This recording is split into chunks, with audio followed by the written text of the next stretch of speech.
8h13, votre invité ce matin, Sonia Mabrouk, il est avocat enseignant et je le dis sans aucune méchanceté, c'est un beau parleur. Exactement, et on en reçoit quelques-uns, il faut le dire, sur ce studio.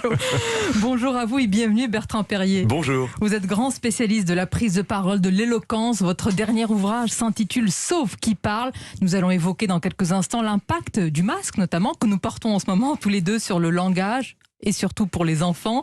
Mais d'abord une question à l'avocat que vous êtes. Le pass vaccinal dont l'examen connaît des péripéties à l'Assemblée nationale est présenté, Bertrand Perrier, par l'exécutif comme un outil pour sauver des vies. Est-il aussi à vos yeux le symbole d'atteinte de nos libertés ? Qu'il porte atteinte aux libertés, c'est évident. Qu'il porte une atteinte disproportionnée, c'est autre chose. Vous savez, la liberté totale, ça n'existe pas, c'est l'anarchie. Et donc la vie en société impose des concessions sur nos libertés. C'est toute une question de proportion et de numéro d'équilibriste, de ligne de crête.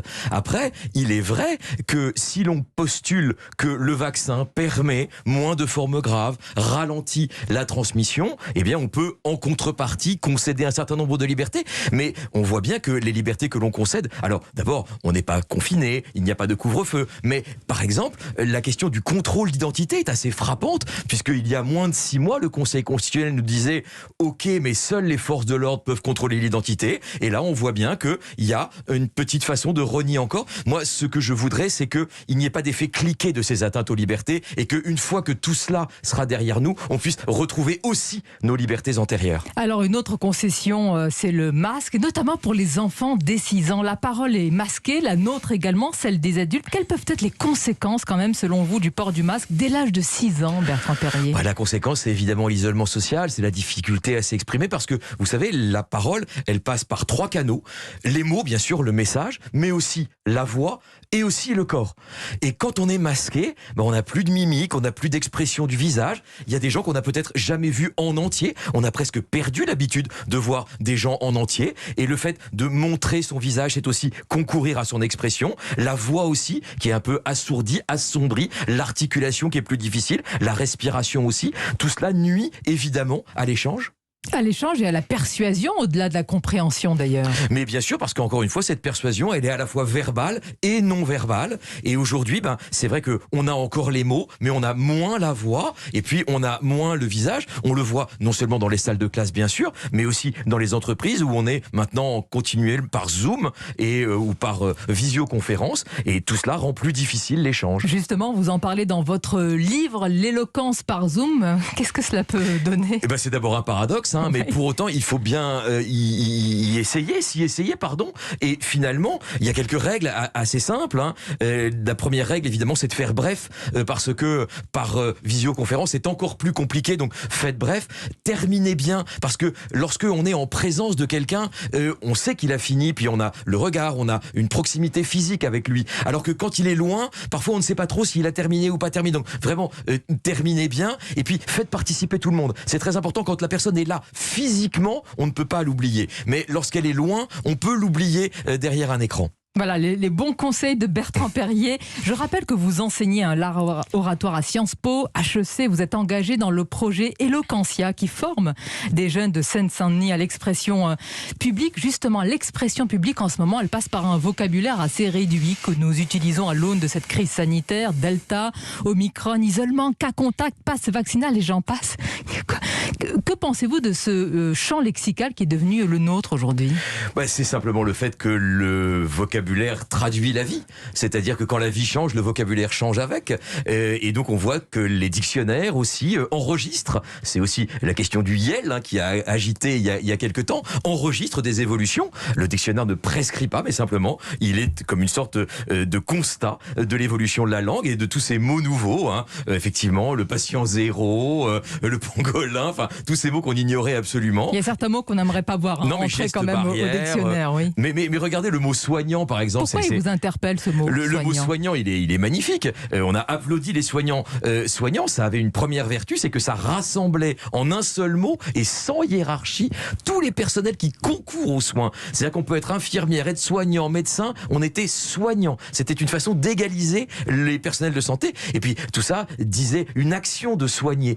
C'était pas guérir, c'était pas un mot scientifique, c'était un mot humain. Je vais vous citer Bertrand Perrier, une phrase, et vous allez me dire ce que vous pensez de sa formulation, de sa construction. Voici cette phrase qui a été prononcée par un ministre, par un membre de l'exécutif.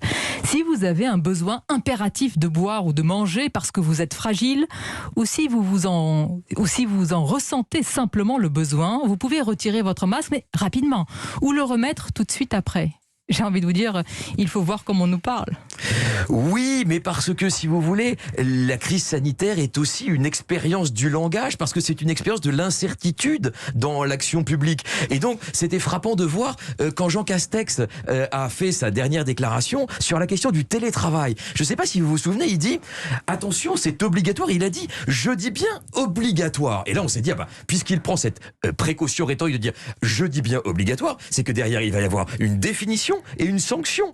Et en fait, tout cela est venu postérieurement. Donc, il y a, c'est vrai, parfois un décalage entre un langage qui peut être un peu martial et une réalité qui l'est moins. Et puis, ce charabia que vous venez de citer, nous, les juristes, c'est vrai qu'une règle, c'est assez simple. C'est une définition et une sanction. Et là, on vous dit, oui, mais alors rapidement, mais alors par exception. Et donc, c'est vrai que aussi les règles deviennent illisibles parfois. Vous dites charabia, où y a-t-il encore, Bertrand Perrier, de l'éloquence aujourd'hui? Entendez-vous ce goût de l'éloquence, de l'art oratoire chez nos politiques et dans le débat politique qui n'est parfois, je dis bien, je ne veux pas le caricaturer, qu'une succession d'éléments de langage fades et répétitifs? Oui, alors parfois, effectivement, le langage politique se résume à une sorte de communication politique où, en réalité, on ne dit pas ses propres mots, mais on se contente de répéter et de relayer des mots qui sont venus d'ailleurs. Notre système institutionnel est très coupable de cela. À partir du moment où il y a un centre de décision, qui est le centre de décision politique, mais également du langage, comme la décision se transmet, le langage se transmet.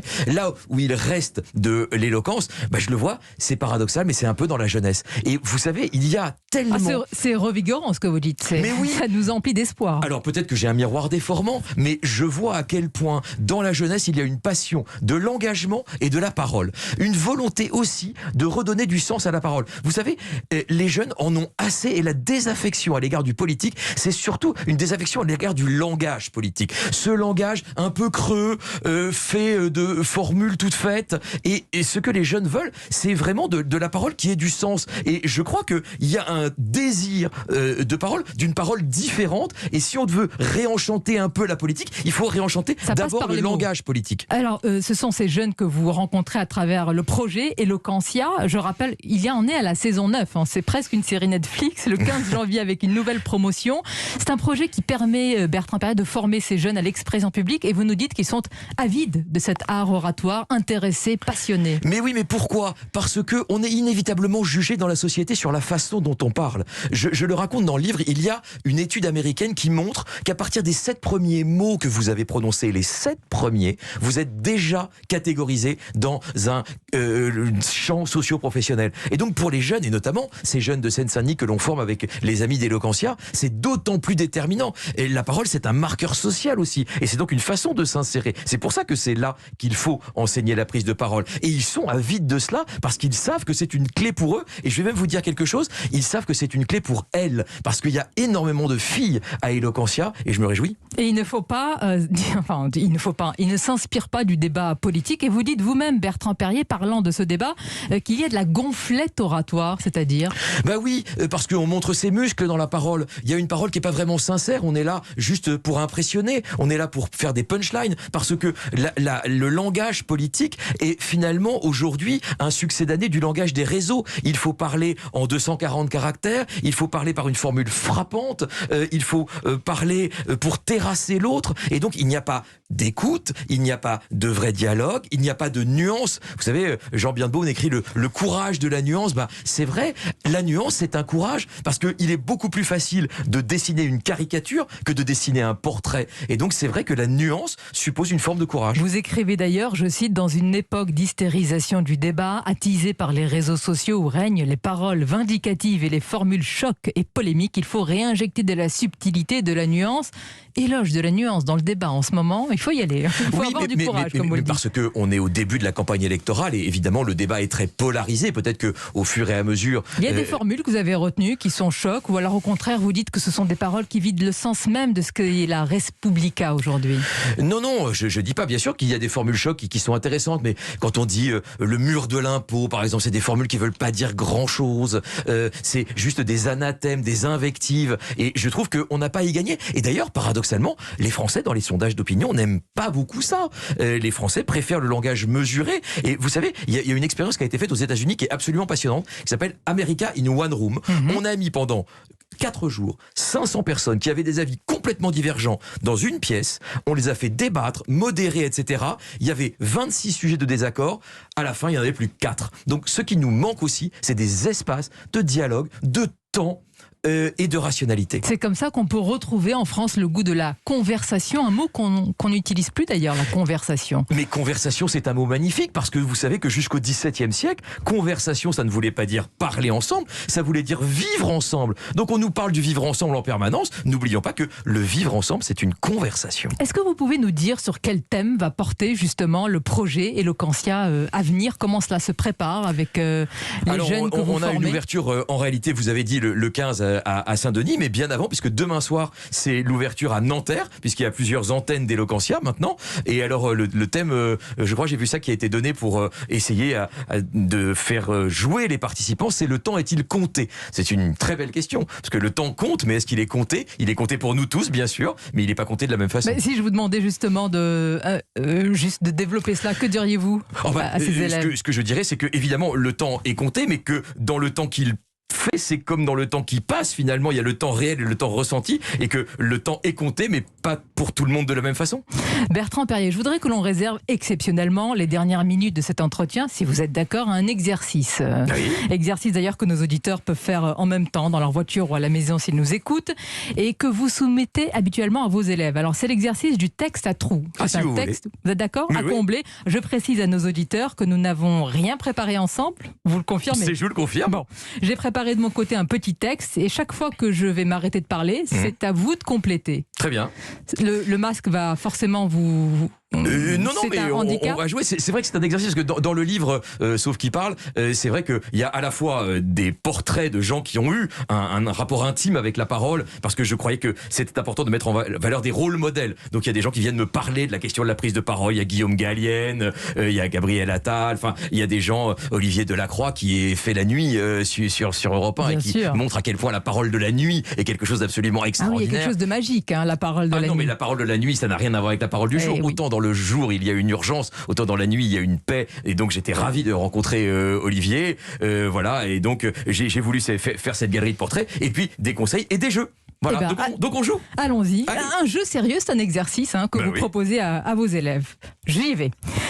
En cette période de crise sanitaire qui n'en finit pas, j'aimerais tant que nous parlions d'autre chose, comme par exemple de... J'aimerais que nous parlions de la jeunesse et des espoirs qu'elle recèle. J'aimerais aussi que nous retrouvions enfin le goût de... La liberté. La liberté qui nous manque, non pas l'anarchie, mais la liberté. Mais pour cela, il faudrait peut-être que nous arrêtions une fois pour toutes de nous invectiver et de prendre toute propos dissident pour une agression personnelle. Et que les responsables politiques soient enfin responsables et politiques, et non pas irresponsables et anti-politiques. Sans oublier nous autres journalistes qui devons aussi... Être exigeants et pousser les politiques dans leur retranchement et ne pas les laisser s'enfermer dans les éléments de langage. En ce début d'année, oublions l'angoisse qui nous étreint pour nous tourner vers... l'avenir et une présidentielle dont on espère qu'elle va valoriser le débat. Plus que jamais, nous avons collectivement besoin d'espérance parce que nous en avons peu et de contact également parce que nous en manquons. Et je vous le dis, chers auditeurs, du fond du cœur, il faut que nous retrouvions le désir de nous parler. Alors pour conclure, en cette nouvelle année, je finirai ce bref exposé par un seul mot qui me tient à cœur, et ce mot résume tout ce que je tiens à vous dire ce matin. Ce mot, c'est... Prenez la parole. Merci Bertrand Perrier. Merci à vous. On peut vous applaudir. Bravo. Merci. Et très spontanément, je suis bluffé. Et ben voilà. Non, mais j'aurais répondu des âneries. C'est un bel exercice. C'est un exercice qu'effectivement je fais faire à mes élèves et qui favorise l'écoute aussi, parce que la parole, c'est l'écoute. Vous voulez qu'on le fasse tous les matins ensemble? Oui, il faut que je réfléchisse un peu parce que... faut qu'on soit bien réveillé. J'ai spontanément des âneries qui me viennent à l'esprit. Voilà, cet esprit. Merci Bertrand Perrier en tous les cas. Merci pour cet exercice.